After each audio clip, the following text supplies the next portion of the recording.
खबर है सुल्तानपुर से। सूबे के प्राविधिक शिक्षा मंत्री आशीष पटेल सुल्तानपुर पहुंचे। आपको बता दें कि इस दौरान सबसे पहले उन्होंने लोक निर्माण विभाग के गेस्ट हाउस में जनप्रतिनिधियों, पार्टी नेता एवं कार्यकर्ताओं से मुलाकात की। इसके बाद वे कलेक्ट्रेट पहुंचे और पिछले दिनों ग्लोबल इन्वेस्टर समिति के रखे प्रस्ताव की समीक्षा बैठक की। इसके साथ ही कैसे यहाँ इस प्रस्ताव को धरातल पर उतारा जाए उसके लिए जनप्रतिनिधियों, जिला स्तरीय अधिकारियों और इन्वेस्टरों के साथ बैठक की। गौरतलब हो कि सुल्तानपुर जिले में 700 करोड़ इन्वेस्टमेंट का लक्ष्य रखा गया था, जबकि यहाँ पर करीब 2600 करोड़ रुपए का इन्वेस्टमेंट आया हुआ है। ऐसे में अब यहाँ उद्योग धंधे स्थापित होने पर लाभ यहाँ के स्थानीय लोगों को मिलेगा। लिहाजा प्रभारी मंत्री ने जिला स्तरीय अधिकारियों को इसके लिए दिशा निर्देश दिए। वहीं मीडिया के रूबरू हुए प्रभारी मंत्री आशीष पटेल ने कहा कि उनकी प्राथमिकता है कि सुल्तानपुर दिशा और दशा बदलने का प्रयास है ताकि यहाँ के लोगों को इसका लाभ दिया जा सके। वहीं कानपुर देहात में मां बेटी से जलकर मौत के मामले में आशीष पटेल ने कहा कि जो भी दोषी हैं उनके खिलाफ कार्रवाई की जा रही है और जो भी अन्य दोषी पाए जाएंगे उनके खिलाफ कड़ी कार्रवाई की जाएगी। वहीं आपको बता दें कि पूर्व मुख्यमंत्री अखिलेश यादव द्वारा जातिगत जनगणना के सवाल पर प्राविधिक शिक्षा मंत्री आशीष पटेल ने कहा कि उनकी पार्टी की जातिगत जनगणना के पक्ष में है। वहीं समाजवादी पार्टी पर आरोप लगाते हुए मंत्री आशीष पटेल ने कहा कि प्रधानमंत्री नरेंद्र मोदी ने आज तक जितना पिछड़ों के लिए किया उतना किसी भी अन्य दल ने नहीं किया। उन्होंने साफ कहा कि जब समाजवादी पार्टी की वजह से देश में सरकारें बनी और पूर्व मुख्यमंत्री मुलायम सिंह यादव रक्षा, अब उन्हीं के दल के लोग आंसू बहा रहे हैं। मंत्री ने कहा कि 2012 से लेकर 2017 तक समाजवादी पार्टी के प्रदेश में सत्ता रही, फिर भी उन्होंने सवाल क्यों नहीं उठाया। बहरहाल उन्होंने पीएम मोदी की तारीफ की और कहा कि उन्हें विश्वास है कि जातिगत जनगणना भी जरूर होगी। एंकर भोलू जहांगीर के साथ सुल्तानपुर से आशीष तिवारी की रिपोर्ट।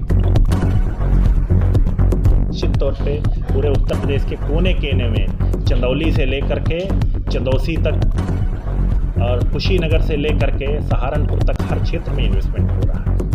सर, युवा प्रभारी मंत्री हम लोगों को मिले। सर, कई योजनाएं बाधित हैं स्वास्थ्य के क्षेत्र में। करीब 5-6 हॉस्पिटल ऐसे हैं जो नवनिर्मित हैं जहाँ पे डॉक्टर नहीं है। आज ये मेरा पहला दिन है और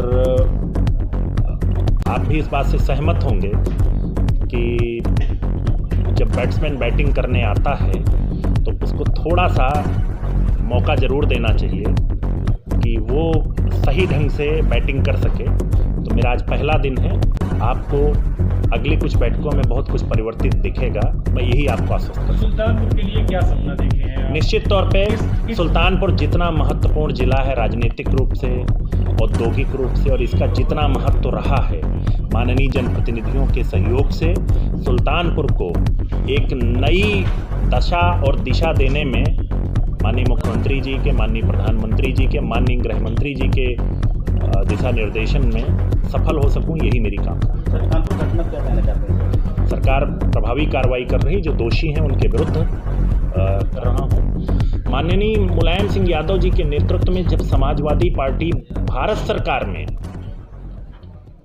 जिसके सांसदों के सहयोग के बिना यूपीए की सरकार नहीं चल सकती थी, उसी यूपीए की सरकार ने नीट में पिछड़ों के लिए आरक्षण नहीं दिया था।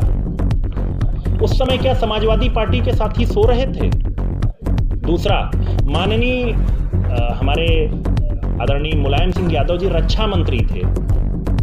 उस समय जब वो रक्षा मंत्री का उनके पास दायित्व था, तो क्या पिछड़ों के लिए वो सैनिक स्कूल में जो उनके ही मंत्रालय में आता था, क्या पिछड़ों के लिए आरक्षण नहीं दे सकते थे एडमिशन में? लेकिन ये काम किसने किया? हमारे प्रधानमंत्री माननीय नरेंद्र मोदी जी ने।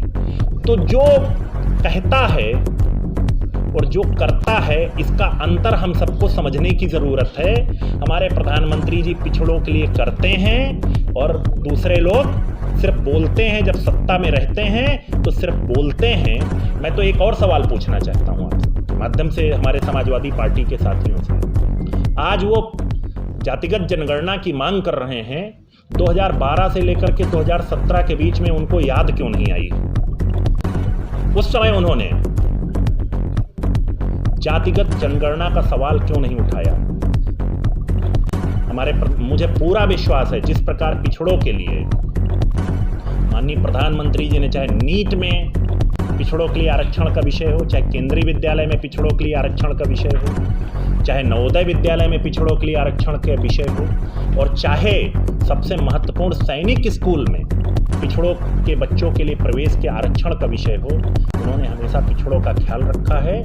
मुझे पूरा विश्वास है जातिगत जनगणना का भी एक ऐसा प्रकरण है, इसका भी उद्धार माननीय प्रधानमंत्री श्री नरेंद्र मोदी जी के हाथों से ही होगा। बस समय का खेल है, बस मैं इतना ही कह सकता हूँ।